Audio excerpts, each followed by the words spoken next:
Welcome to BIA, Canada's top black media provider. Whether you're looking for shows on fashion, art, music, or simple lifestyle, we bring you the best content the black community in Canada has to offer and so much more. And better yet, do you have an idea for a project you'd like us to help you with? We provide equipment, studio, and office space, as well as a team of dedicated individuals to help you bring those ideas to life. So don't wait. Check out our new website at biamedia.ca for more information on how to contact us and start creating today. BIA Media, your way.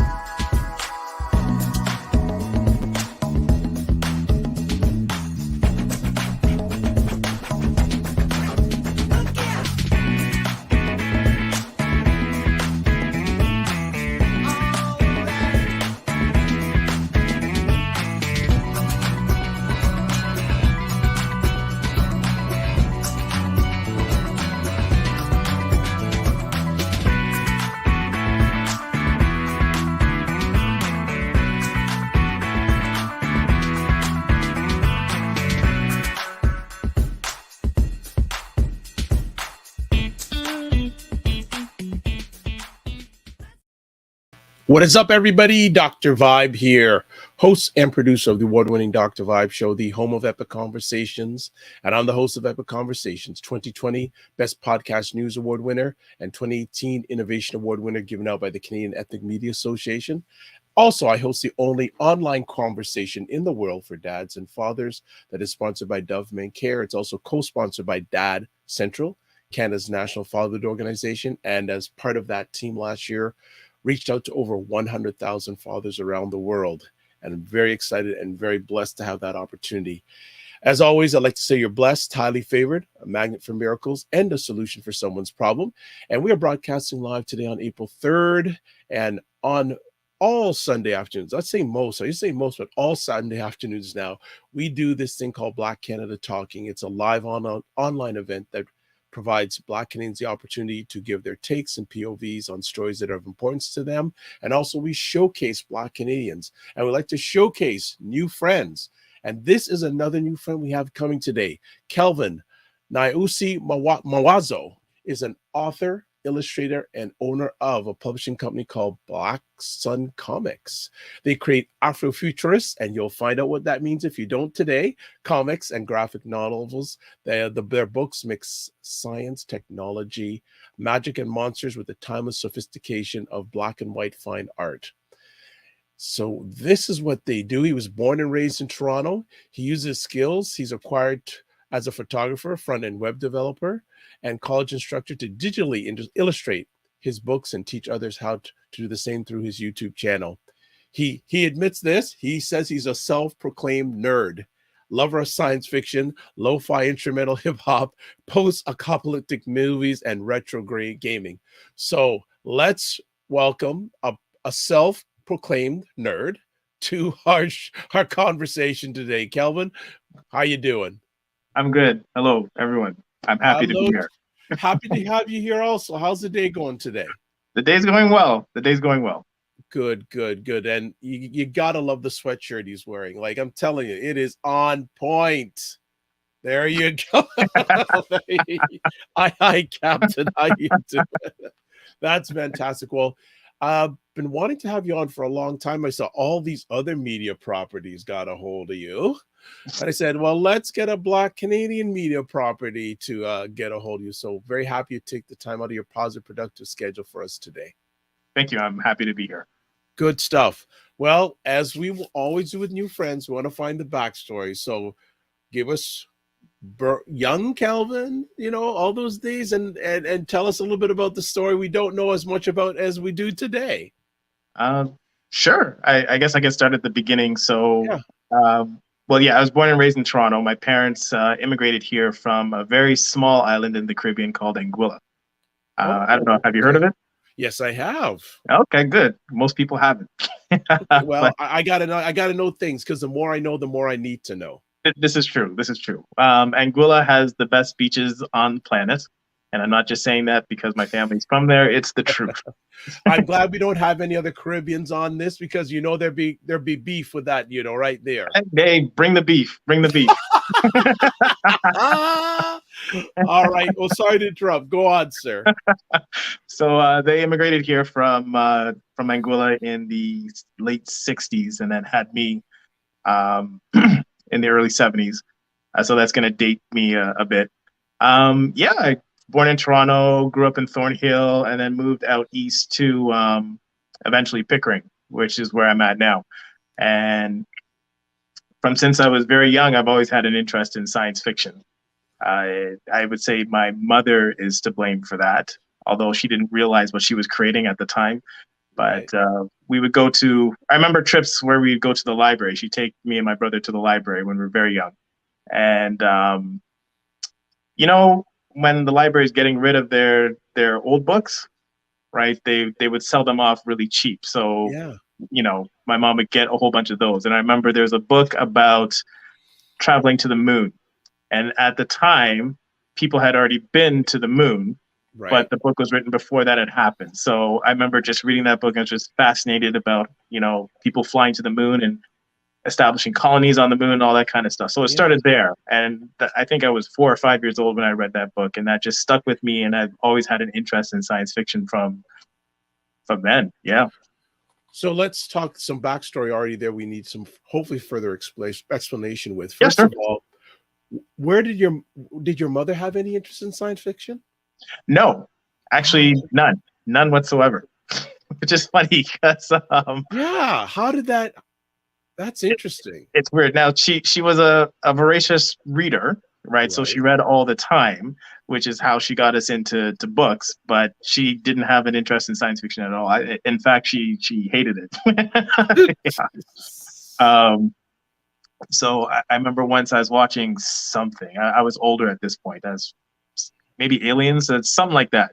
Right. But I was watching it on the TV, and my mom happened to come into the room just as the alien was ripping someone to shreds. Some disturbing, graphic, nasty scene, and she's like, "Why are you always watching this foolishness? Why do you keep watching this scary foolishness stuff?" And I'm like, "It's just what I like." So no one in my family other than my brother had an interest in science fiction. So I don't know. We're the oddballs. I'm not sure how it came about. So in school, did you focus on science at all when you were younger? Yeah, sort of. That's a good question. I gravitated more to anything that was creative, so I like creative writing. Right. I know when I was in high school, I was the guy who was always in the science fiction English courses. Sure. Right. I was always interested in that. But I had a passing interest in science, but I wasn't really built that way. It's more on the creative side, the imagination, the imaginative part of it. Yeah. So that's kind of where I stuck. Yeah. That book that you read at 4 years old, do you still have it? I don't. I wish I did. And I was looking on the internet to see if I could find it, and I can't. I know what it looks like. Yeah. So if I saw the cover, I could recognize it, but I don't remember the name of it. I just remember what it looks like. But that's unfortunate. That'd be so special if you had that book, because that's the start of the journey, so to speak. Exactly. Wow. So your mother recognized your interest in science fiction at a young age. Was she supportive of it? Or was she going like, where's this you going with this this science fiction thing? That'd be option number 2. What did she want you to be? Well, no, it wasn't like she was opposed to it or anything. Like neither my mom or my dad were opposed to it. I don't think they understood my interest in it. Why does he like this stuff? Like it didn't make sense to them, but they were cool with me watching it and consuming it and all that kind of thing. So that was fine. They just didn't understand the interest. Did I answer your question? I kind of rambled there for a bit. No, you did. You're just doing absolutely fine. In your schooling, like high schooling, etc., did your love for science fiction elevate while you were going to school, or did it elevate after you left school? It was already elevated by time I went to school, because like, I mean, the interest was already there. So I read the books, and then I got into things like Doctor Who and, you know, all sorts of any kind of science fiction property, intellectual property that you can name, I've probably seen it. So Wow. from a young age, I was always into that. So when I got to high school and they had a science fiction English course, I was like, what? Really? They do this? I'm in. So I signed up for that immediately. And, you know, there I am in the class with a whole bunch of sci-fi introverted nerds like myself. And, you know, it was a great time.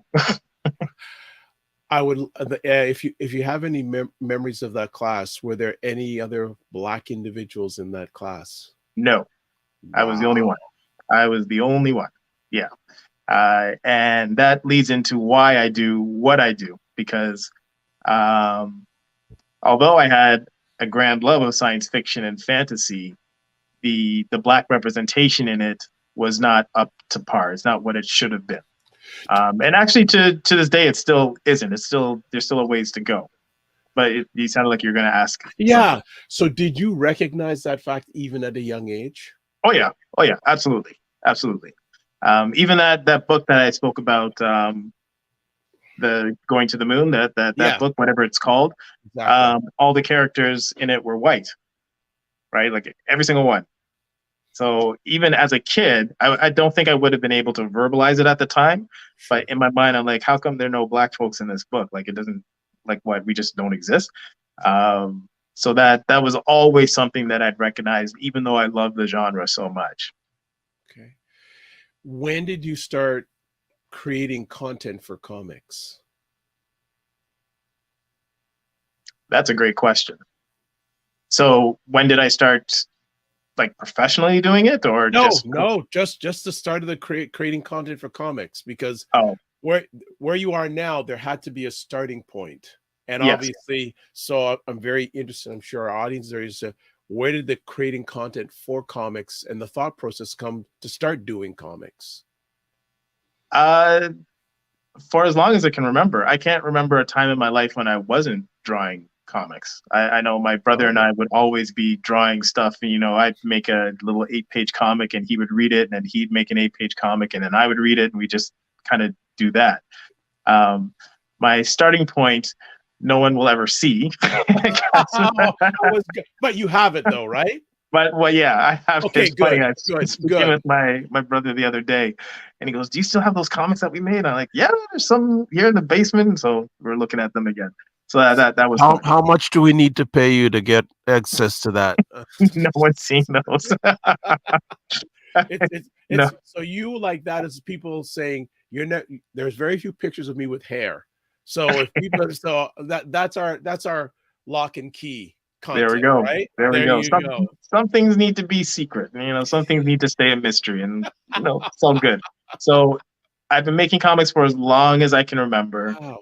And it started very young, and a lot of those I still have and look back just to kind of see the progress. But I look back and I'm fond, and at the same time I cringe, because it's like, what were you thinking? But you know, you're a kid, so yeah. It's just getting that expression out, and eventually it leads to bigger and better things if you keep at it. What was the moment, if you can remember, that doing the comics for Hack Around, or just doing around for a personal thing, where did the moment come for it to be a bigger vision? It started in high school. I remember me and a few friends tried to do something, but then it just never popped off. You know, you get distracted easily when you're a teenager, so that never happened. When I went to university, there's a few things that I started and kind of stopped and just didn't follow through with it.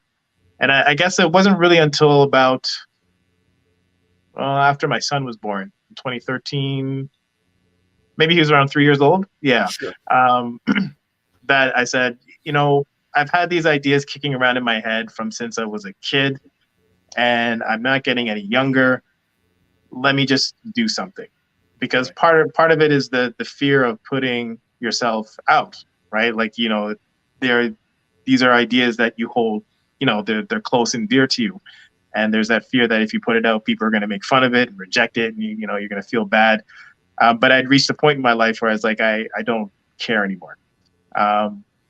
Whatever you do, there's always going to be haters. Doesn't Sure. matter what you do. That's So right. it doesn't matter. Just do it. And if people like it, and my mindset at the time was like, you know, do it. If people like it, cool. If people don't like it, it's still cool. At least I've done it and I know what happened, right? I don't want to be on my deathbed saying, I wish I had done this. Yeah. So I went ahead and did it. And I didn't look for a publisher because I didn't want to be told no. I don't like people telling me, no, you can't do something. And so I put my own money into it and self-published, and luckily it got a really great response, an excellent response, and that's still happening now.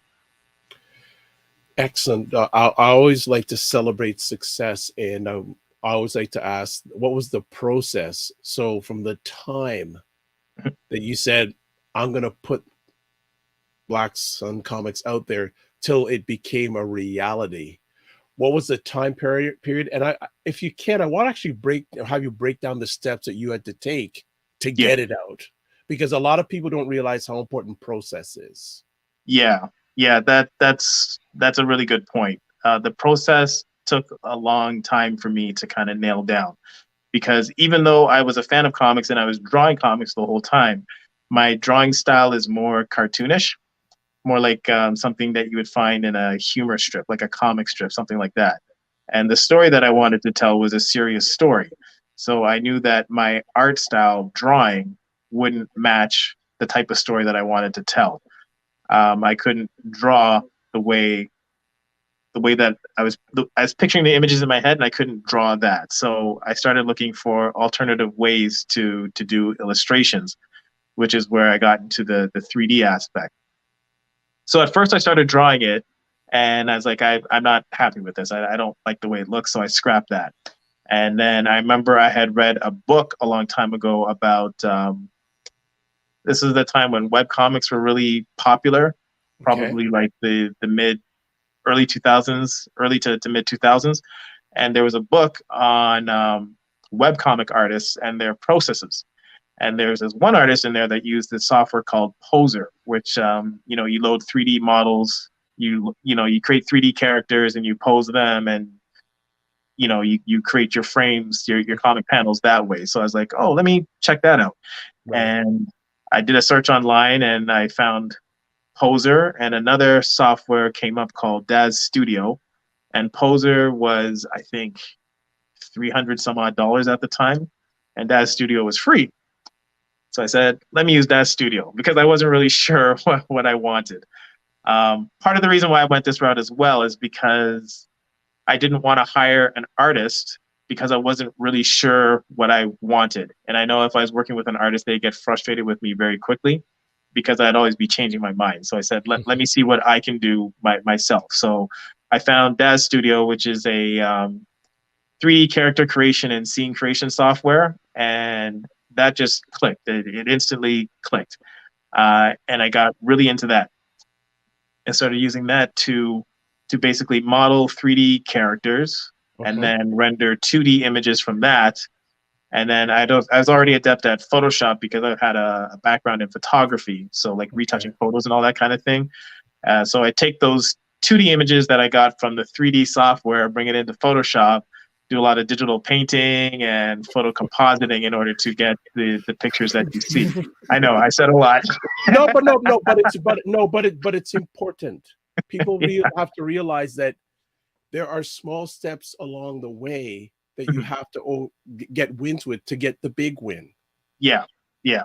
So it was a long process, and I done like Black Sun Comics. There was a few iterations of it that happened beforehand that I wasn't happy with. So I had done, you know, again, things that I'm not going to tell anyone where it is, but things that I'd done before that were kind of there, but not quite. And the first version of Black Sun Comics actually came out in 2016. It premiered at the Black Speculative Arts Movement. It's run by Quentin Versetti. He's another guy you should have on your show anyway. But I'm on a tangent. That got a great reception, but I still wasn't happy with that, so I redid the whole thing again. And then I had a second version, and I still wasn't happy with that, and I redid that again. And the third iteration of it is what you see on our website now. That's the one that I feel confident about. That's the one that looks like what I was picturing in my head. So it was a long process to get the art looking the way that I wanted. And that just speaks to the art side. There's still the story that has to come along with it too. So I know I wanted to tell an epic story. So I started that, and then that's where Tugs comes in, because I needed to enlist his help to help write the story as well, because at the time I'd bitten off more than I could chew. So there's a lot. There's a whole lot that went into the process, like a whole lot of pre-thought. But I hope I didn't overwhelm you with too much stuff. No, I'm going to ask a question based on that. Have you documented that? Yes and no. So on my YouTube channel, as I was learning Daz Studio, I was like, you know what, other people could benefit from what I'm learning as well. So I put out these tutorial videos. So some of the major things that I've learned, I've documented through the tutorial videos that I put on my website. So it's documented in that sense, but a complete end-to-end process, no, that hasn't actually been documented. It's all kind of in here. Maybe I'm gonna make a suggestion that going forward you do that. Yeah, I probably should. That's a good suggestion, because you're taking your community along the journey with you. This is true. This is true. I didn't even think about that, but you're right. Yeah, absolutely. And I'm sure it will be paying it forward to other Black creators who want to do what you're doing. Yeah, this is true. This is true. Just a suggestion. A suggestion. Actually, on a side note, I do teach a comic book class. So there's Durham Black Educators. All right. And they enlisted me to teach. It's like a bunch of grade 5 and 6 students to teach the comic process to them. So I just did that yesterday. Yesterday was the second session, and the third session will be next week. So I am doing some teaching. So it's not all completely in my head. You mentioned the comic process. Yes. And I'm going to be totally honest. I don't read comics. I see them, but obviously, in your opinion, from your lens, what is the comic process? Because there could be people watching this who want to get in and do what you're doing, other that are not in grade 5. But what is the comic process through your lens? So there's a lot of steps. People think of comics as like a juvenile thing. It's just for kids. And it can be, but it doesn't have to be. So the process is coming up with your characters, right? The type of characters, their strengths and weaknesses. So you got to plan all that beforehand. You got to come up with your protagonist and your antagonist. And they have to make sense. So whatever weaknesses your protagonist has, your antagonist has to speak to the weaknesses that your hero has, right? That creates the conflict and makes an interesting story. Once you have your characters, then you have to decide on your plot, like what's going to happen in your story. And then you have to write that out in point form. And then that has to make sense. And then from there, you have to take your point form notes and turn that into a script, right? So panel 1, where is it taking place? Who's in the shot? What are they doing? Are they saying anything? Are there any sound effects? You got to plan all that out in your script. And then you got to do the artwork for that as well. So it's really a whole academic process for making a coherent story that will entertain people who read it. And not everyone realizes the amount of work that goes into it, because reading a comic for most people. That's why I'm saying the documentation would be amazing. And also, I'm speaking one day, you're going to be doing master classes about this. No, I'm being very serious. I'm being very serious, because I'm appreciating what you're saying. Like, I'm not a comic head, but I'm appreciating the steps, the process that it takes. And I'm sure if people saw it visually, even getting snippets of when you're creating new content would be very cool. Yeah. It really is an academic process, and there's a lot that goes into it that I don't think a lot of people actually realize. because when you read a comic, you know, it's pretty fast. Like you can just kind of flip through and read it in a few minutes, maybe 10, 15 minutes, probably even shorter. You're like, oh, that's cool. And you're like, I just put 3 months of work into that. Exactly. Yeah. So let's focus on Black Sun Comics. What the launch? Like Yes. what was the launch of it? Take us back to when it came and was shown to the world. Yeah. So I was doing it. I had the idea in my head. I'm like, I made the decision that I'm going to put this out, but I really had no idea how. None.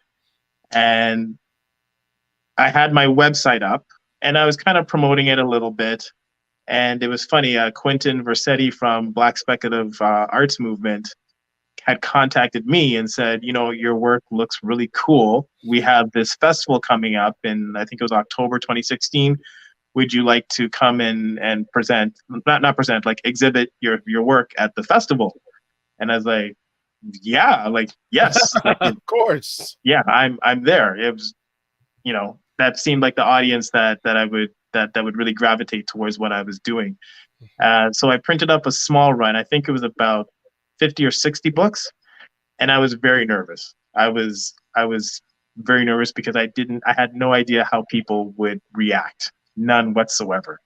So I went there and I set up my table. I did it as nice as I could, and I was researching how to set up your table to make it look good and all that kind of stuff. And the event started, and people gravitated towards it right away. I was blown away. I was so very thankful for that. And I left that day with maybe 3 books left.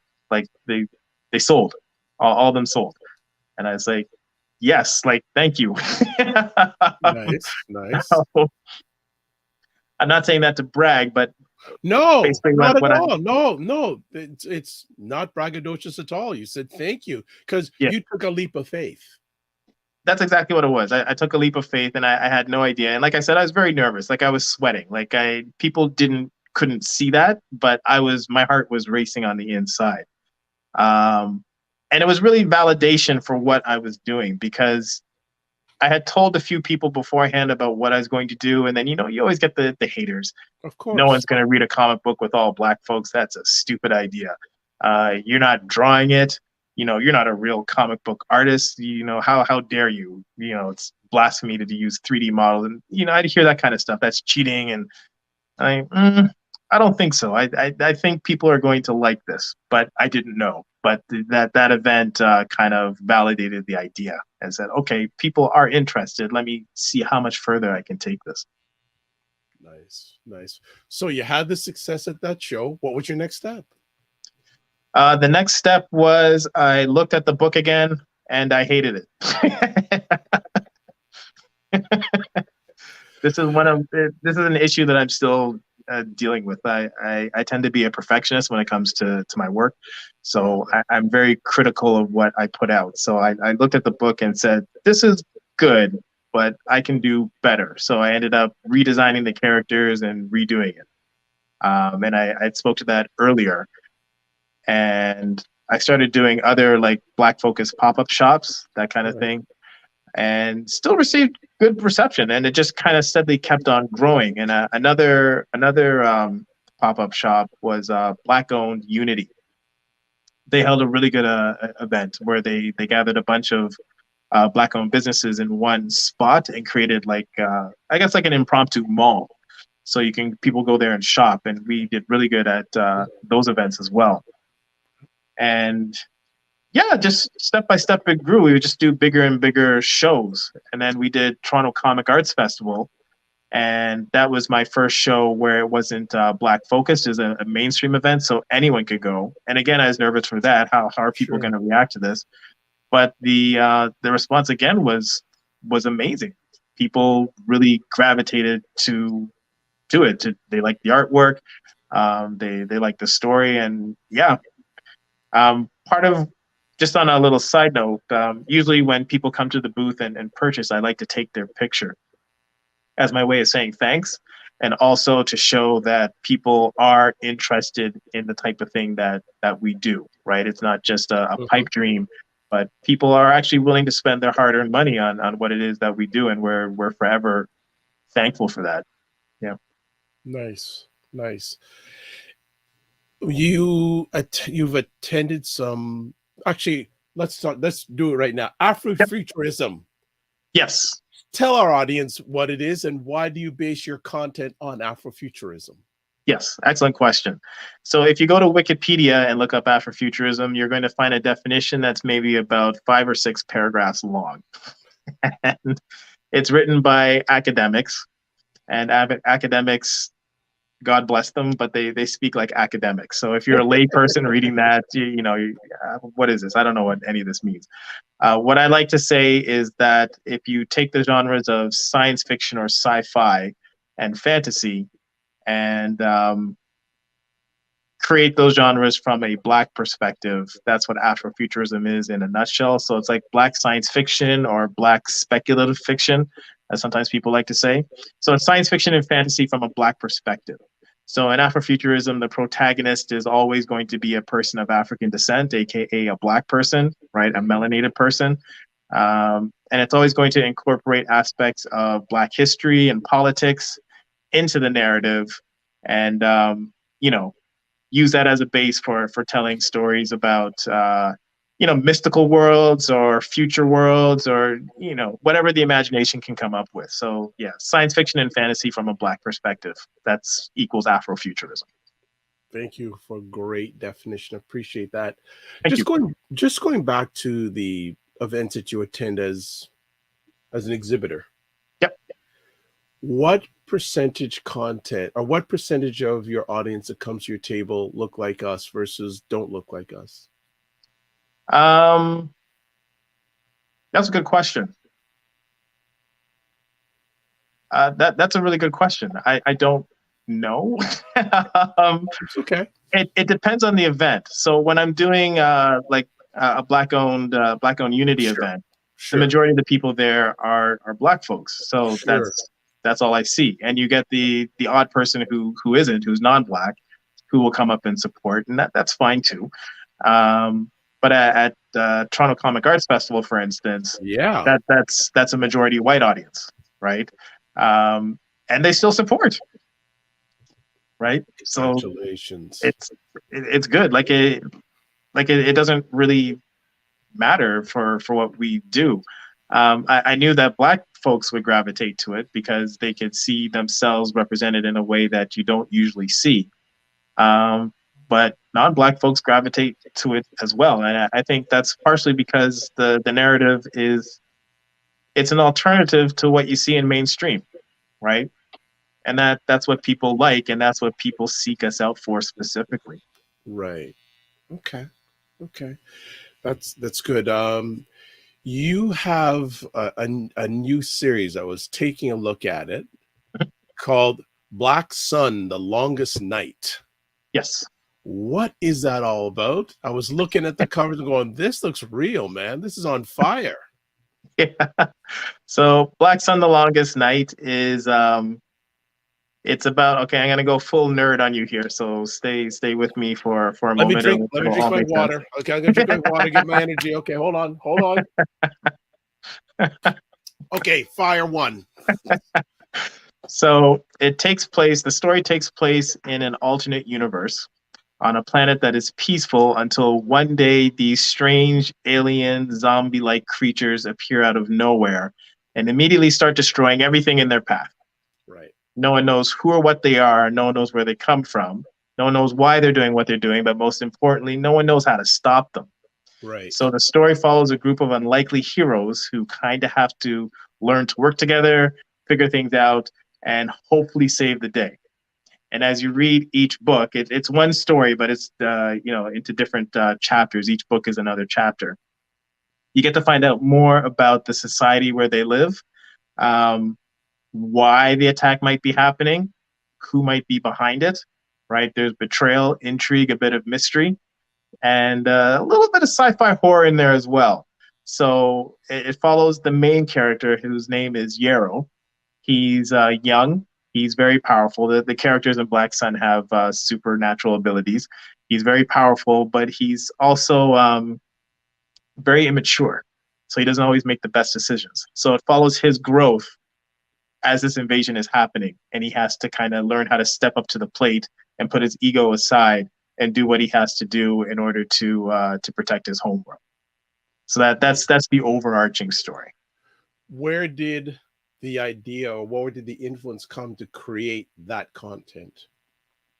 Because I've always liked zombie flicks, zombie movies. I've always liked that idea. I've always liked the idea of post-apocalyptic things as well. And then just the idea of alien invasion is very pertinent to people of African descent, right? That's something that we experience and still experience to this day. Some people pick it up after I tell them that. They go, "Oh, so are you talking about colonialism?" And it's like, well, there's aspects of it in there, yes, but it's not a direct allegory of colonialism. It's, if I was to do a direct allegory, it'd be very different than this series. So yeah, I guess that's where the idea came from. Nice. And again, let's go back to our process. How long from the idea phase to the actuality phase did it take till it was like the first series was released? How long of a process was that? 2 years, I think. 2 years of thinking, like thinking and writing down and rewriting. Like when people say, "Oh, you're a good writer," and I'm like, not really. Like I'm a good rewriter. So I write something, and then I don't like it, and then I rewrite it again, and I don't like that, and I rewrite it again, and I rewrite it again until it's exactly what I want it to be. And then even at that point, I still have to enlist, Tugs, to help figure out stuff, because the story is complex. There's a lot of moving pieces and parts and things that are related to each other. And in writing it, sometimes I forget those things. So Tugs will look and say, "Oh, okay, you know what? You didn't account for A, B, and C. We gotta do something about that." And then he would help fill in those parts. And sometimes dialogue I'm not so good at, so he can fill in the dialogue parts. So it's really that partnership. I'm good at world building and talking about the history of this alternate universe and some of the politics and the classes of people and what they do. I'm good at that aspect of it and the overall theme of the story, but he's good at filling in the dialogue and some of the details that are needed in order to make it real and relatable to people who read it. Yeah. How did you and Tugs meet? Oh my gosh, how did we meet? I think you better not be watching this and going, "You don't remember." Oh my god, I think we met at African Canadian Heritage Association. I think that's what it was. I think we met through a mutual friend. I think Paul. Yeah. Paul Osborne. Paul, if you're watching, shout out Paul. Paul Osborne, the Osborne fan, OzJam fan. Yes. So I think we met through them, and we just started talking. And he's a poet, and I instantly recognized that he's a really great storyteller, and imaginative, and that he can just make stuff up and it makes sense. So when I was looking for someone to help, I was like, you know what, I think Tugs could do this, and I spoke to him about it, and he was sold immediately. Right. Nice. He was like, "Okay, yeah, that sounds dope. Let's do this." And so we're like, "Yeah, cool. Let's make it work." I know that you mentioned in the front end about the lack of colorism in this industry. What do you feel can be done to make the comic industry more colored, more of color per se? Well, for myself, I think it's about specifically for Black creators to put out their own stuff, right? Tell stories from your perspective. I mean, 20 years ago, the idea of self-publishing a book was laughable, right? People, "Oh, you self-publish a book," they brush that off, and to a certain extent, people still do that today as well. I've experienced that too. But it's more viable. And if no one is willing to put out what you want, just do it yourself, right? And that's what it takes. So mainstream media is not going to stop doing what it's doing. I'm not really concerned with that. I think it's up to Black creators to put out the stories that they want to see, right? So we can represent ourselves and tell our own stories. And it's, and like I said, people seek us out specifically for that. That's why they come to us.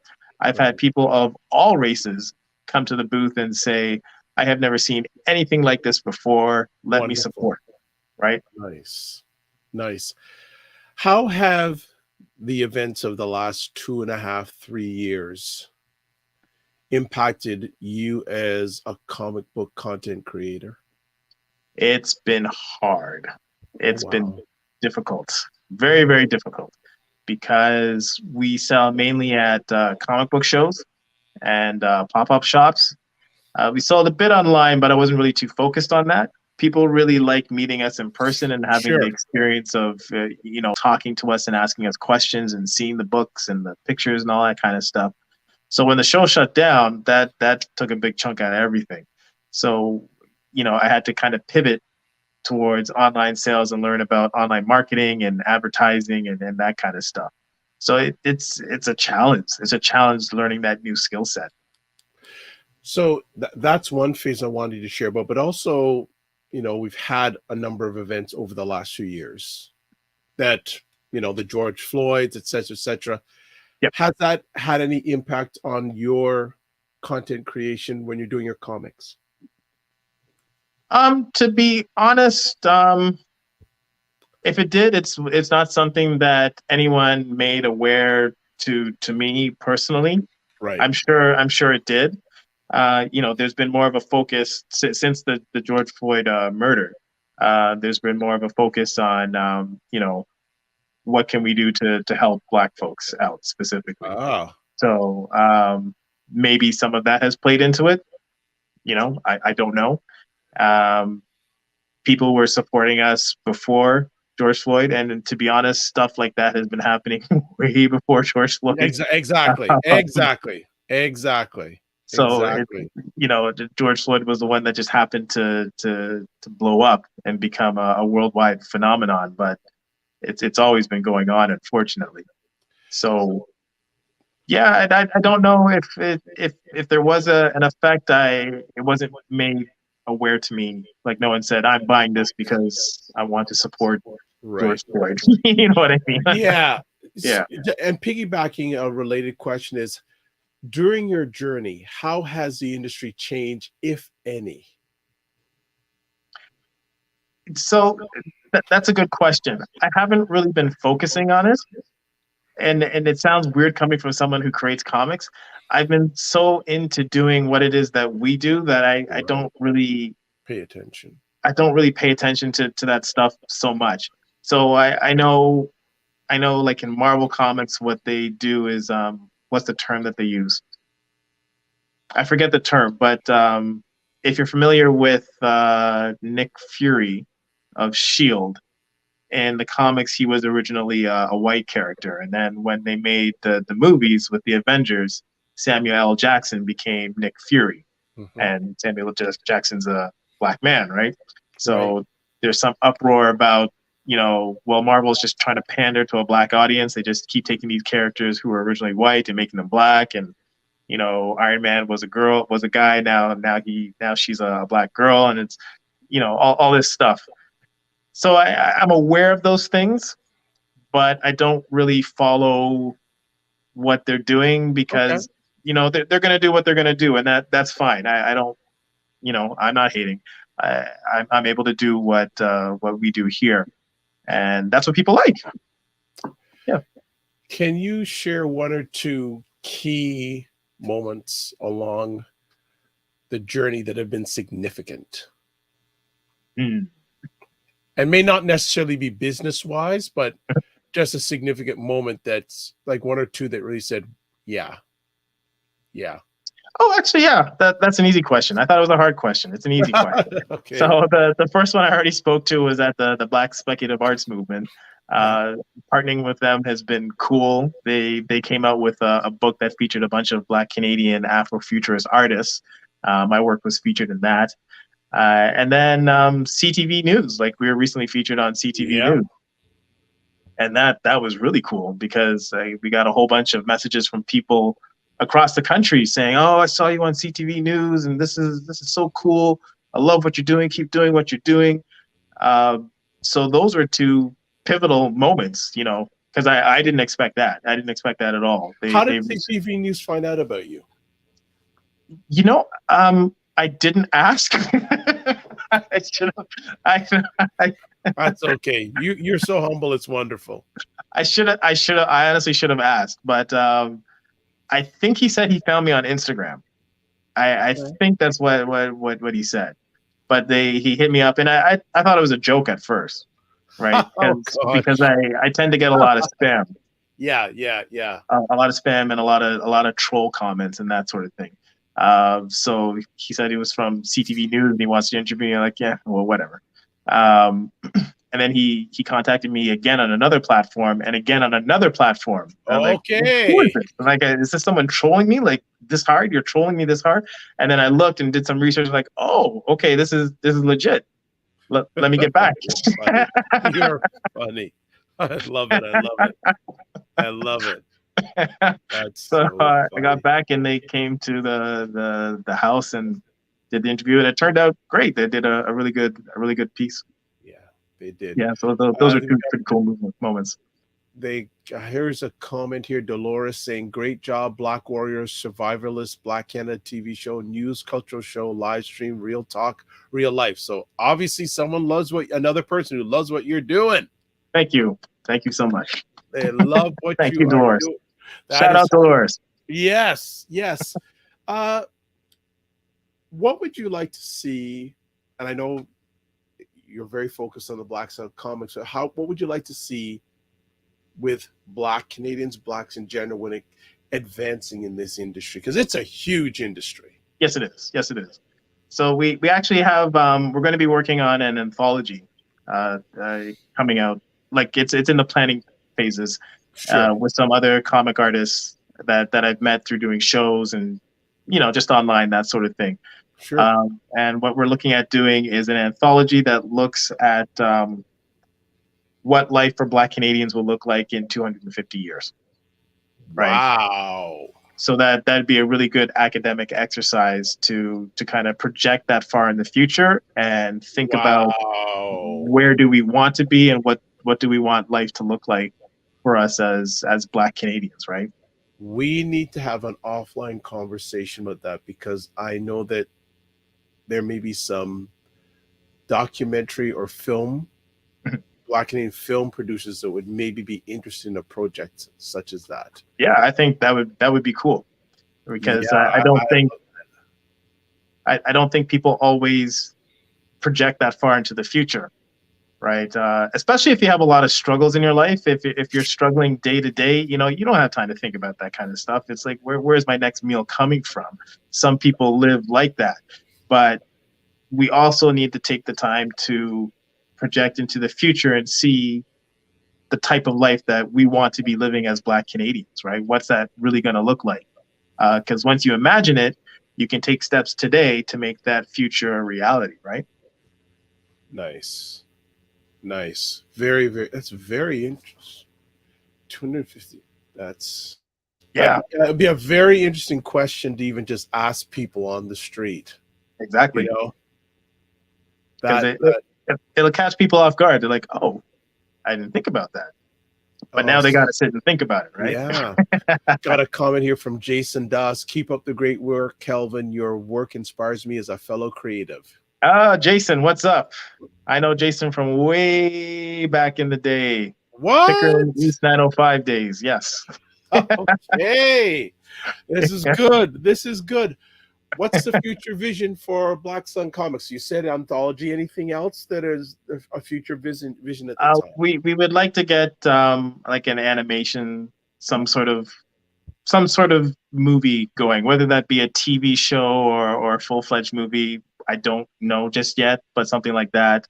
And just building the universe and bringing more artists on. Once we have the infrastructure to accommodate that, then we certainly want to bring more artists on so that they can tell their stories as well. Yeah. So that's where we're headed. That's what we're looking at. Okay, so that means you haven't pitched that idea to anyone yet. So you're still in the thinking stages. Yeah, like I've spoken to a few people, like a very few people off and on, like offline, just about it, just to kind of see where people are at. And some people are like, man, other people are like, oh yeah, that sounds really cool. So we're just kind of in that phase right now. Good, good, good. What's the biggest challenge for Black Sun Comics at the present time, or some of the biggest challenges? More money. I was going to think about that because where does this guy get the money and time to do this? Okay. More money. Like, I mean, just to be blunt, that's just the truth of it. Printing books is not cheap. Promoting them is not cheap. Hiring artists is not cheap. Getting people to write is not cheap. So more money so that we could expand it further. Right. Would be the major thing. So yeah, there's some investors out there that like what we do. Go check us out at blacksuncomics.com and hit me up. Yeah, well, you're reading my alleged mind. Has any person or organization ever come and said, I'd like to offer you this to buy you out? No, Okay. not yet. But I don't know if I necessarily want to be bought out. It depends. It depends. It depends. But my ears are open. Yeah, open ears. I'm listening. Okay. All right. You hear people? You hear people? You hear people? As we start winding it down, what sort of call to action or words of inspiration could you give promising? Oh, hold on a second. There's a comment here from Ryan Knight, who is one of the head people, the African Canadian Business Network, saying, I was going to guess that capital is key. Has he accessed any of the Black Focus funding? Have you accessed any of it? I've heard of some, but a lot of it, the criteria is very specific. So if Ryan Knight is able to educate me on what we could access, I am all ears. All right. But the ones that I've come across have been I don't meet the criteria. You have to be a certain age. You have to be in business for a certain long. Sometimes you have to have a brick and mortar store. Sometimes you don't. It's all very confusing. So if anyone can help me along that process, I'm listening. Yeah, Ryan and myself can certainly. Ryan especially, he's in that space, especially with his organization. And I know there's at least one or two things out there that you could certainly apply for that would meet your criteria. And just to be brutally honest right now, if you're looking for funding as a Black Canadian, there's no better time than this right now. Okay, gotcha. I will take that to heart. Absolutely. So we'll certainly on a back channel get Ryan to meet you and have a conversation about that. He could certainly give you some clarity. Yes. When it comes to that. Appreciate it. And Ryan says he's happy to do so. So there you go. So shout out, Ryan. It's going to happen. Any words, final words of inspiration or thought to Black Canadians and Blacks who are wanting to make a dent in the comic industry? This might sound negative, but it's really meant as a positive. And I kind of alluded to it earlier, but no matter what you do, people are going to hate it. Doesn't matter. If you're going into it trying to please everyone, that is the wrong thing to do. Got it. Make what you want, and guaranteed, if you like it, there's going to be at least 1,000 other people on the planet who will be super passionate about what it is that you're doing, right? It may not be super famous, but people will support you if you really believe in what you're doing and you put your best foot forward and put out something that people can relate to, something that resonates with people. So you really just need to do it and not be afraid of the negative feedback, because it doesn't matter what you do. Your art can be the best, someone's going to hate it. Your art can be the worst, someone's still going to hate it. No matter what you do, someone's going to hate it. But at the same time, there's going to be a lot of people who love what you do. Focus on those folks and just do it. You have to get up off your backside and do it. Yeah. Don't get good, get done. Yeah. Right. Yeah. Right. And they don't make statues for critics. Right. So that's a good point. That's That's excellent. I'm going to take that because Okay, it's no it's problem. so true. Right? It's so true. And in the science field, motion causes friction. Yep. So all those things. Well, Kelvin, thank you for taking the time. I know we've been going back and forth for a few weeks. It was an amazing conversation from my end. I hope you enjoyed it also. Our producer, if you could put up the contact information for Black Sun Comics, the website, Black Sun Comics. And then there's also another thing you can put up with the website. There we go. There's the website, and then everything else, Black Sun Comics. Yep. Real simple. Real simple. Well, look, come back anytime. I will certainly make a point of introducing you to Ryan, and you have that conversation about funding, because there are a lot of opportunities out there, and especially with the content that you create is so unique. There is definitely opportunities out there, because I don't know of any organization. I'm sure there are other ones out there in Canada, but you're the first one I've heard. And, well, no one who does it as well as us. And the man says he doesn't know about marketing. You see that? He knows a little bit about marketing. No one, you see that? He knows a little about marketing. He knows. I gotta toot my horn a bit, right? Well, you know what? If you don't, who's going to? This is true. Right? Yeah. Well, look, pleasure to have the conversation. As always, as I say to everyone, remember to give yourself grace, and remember, just not only to manage your time, but your energy. Kelvin was fantastic. Can our producer just put up the contact information for Black Sun Comics again? That would be fantastic. Thank you so much. Excellent. Well, another epic conversation is done. It's Dr. Vibe here, host and producer of the award-winning Dr. Vibe Show, the home of epic conversations, and I'm the host of Epic Conversations, 2020 Best Podcast News Award winner, 2018 Innovation Award winner, given out by the Canadian Ethnic Media Association. I also host the only conversation in the world, online conversation in the world for dads and fathers. It's sponsored by Dove Men Care, and also DAD, Central Canada's national fatherhood organization. If you want to see more of Dr. Vibe, Monday and Friday mornings at 9 a.m. Eastern Time, I host a conversation, with Ryan Knight, and we call it the Morning Vibe, where we do a lot of stuff like this. We just showcase Black Canadians and Blacks around the world. So check us out. If you want, just follow the Dr. Vibe Show on YouTube and Facebook and on Instagram, but especially YouTube and Facebook. You'll get updated the next time we go live. Other than that, I'd like to say thank you for watching. I close out with this as always. Live your life as a dream. If you can dream it, you can make it. Sometimes you have to get small to get stronger.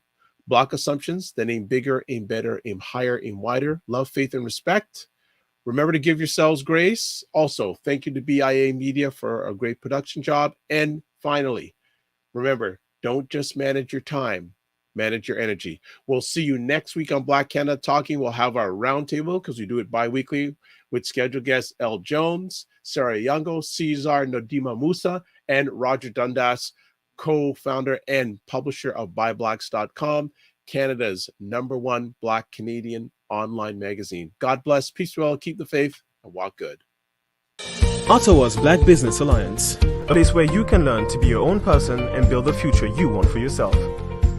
Our mission is to help young entrepreneurs achieve their business goals through the best coaching, managing, consulting, and a slew of other services. Together, we can become a pillar in the Afro-Canadian community. Don't hesitate to contact us through our website at www.oba.ca, and remember that building tomorrow starts today. OBA Consulting. Take hold of your future.